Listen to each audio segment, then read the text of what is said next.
আসসালামু আলাইকুম আমার সকল পান প্রিয় ভিউয়ার্স, আশা করি সবাই ভালো আছেন, সুস্থ আছেন। আপনাকে দোয়ায় আমি অনেক ভালো আছি, সুস্থ আছি। তো ভিউয়ার্স, আজকে যে বানের ভিডিওটা দিতেছি, ফটকা বান, এতটা একটা পাওয়ারফুল ফটকা বান লকসা। এই লকসাটা আপনি কিভাবে কাজ করবেন? যেই শত্রুর অত্যাচারে আপনি অকুলেন হয়ে গেছেন, শত্রুর অত্যাচারে আপনি বাড়ি ঘর টিকতে পারতেছেন না, বাড়ি ঘর চাপতে পারতেছেন না, আপনার জায়গা জমিন শক্তি জুড়ে মানে জোর জব্বরে দখল করে খাইতেছে, আপনাকে কোনো মানে মূল্যায়ন করতেছে না, সে একটা শক্তি জুড়ে চলতেছে।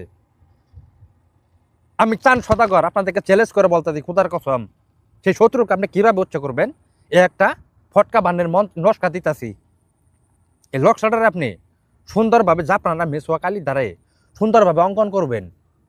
করার পর এই লক্সাটারে অঙ্কন করার পরে আপনার ওই শত্রুর নাম দিবেন, শত্রুর পিতার নাম দিবেন। দেওয়ার পরে লক্সাটা সুন্দর পেছে একটা তাবিজা ভরবেন। ভরার পর এই তাবিজটা আপনি কোন জায়গায় পুঁতে থুয়াসবেন, যারা মানে ফার্স্ট টানায় বিষ খায় মরে ওই একটা ব্যক্তির কবরস্থানে আপনি তাবিজটা কবরের মাঝখানে পুঁতে থুয়াসবেন। আপনার শত্রু যত শক্তিশালী থাকুক না কেন, যত প্রতাপশালী থাকুক না কেন, 3 ঘন্টার ভিতরে সে আপনার শত্রু ফটকার মতো ফুটে যাবো, শরীরে আগুন ধরে যাবো, খুদার কসম করে বললাম।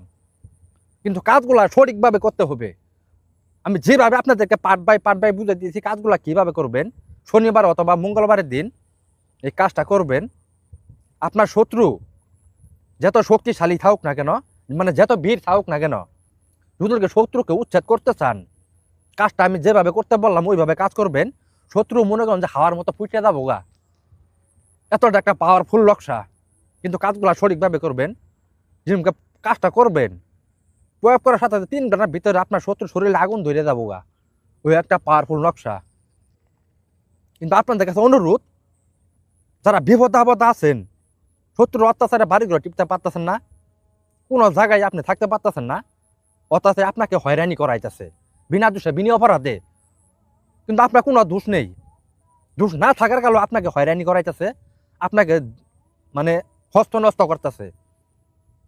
ওই শত্রুকে আপনি কিভাবে উচ্ছেদ করবেন, যে লক্ষ্যটা দিতেছি ফটকা বানের লক্ষ্যা, সঠিকভাবে যদি কাজ করেন, আমি চান ভাই জবান দেওয়া গাইলাম, খুদার কসম করে বললাম, ফটকার মতো উঠে উঠবো। কিন্তু কাজগুলা সঠিকভাবে করবেন, এটাই আপনাদের কাছে অনুরোধ। আর ভিডিওগুলো যারা দেখবেন, আমার এই ভিডিওগুলো সবাই সাবস্ক্রাইব কমেন্ট করবেন। আমি চান ভাই কথা দিতেছি আপনাদেরকে, দুঃখে সুখে সবসময় আমি আপনাদের পাশে থাকবো।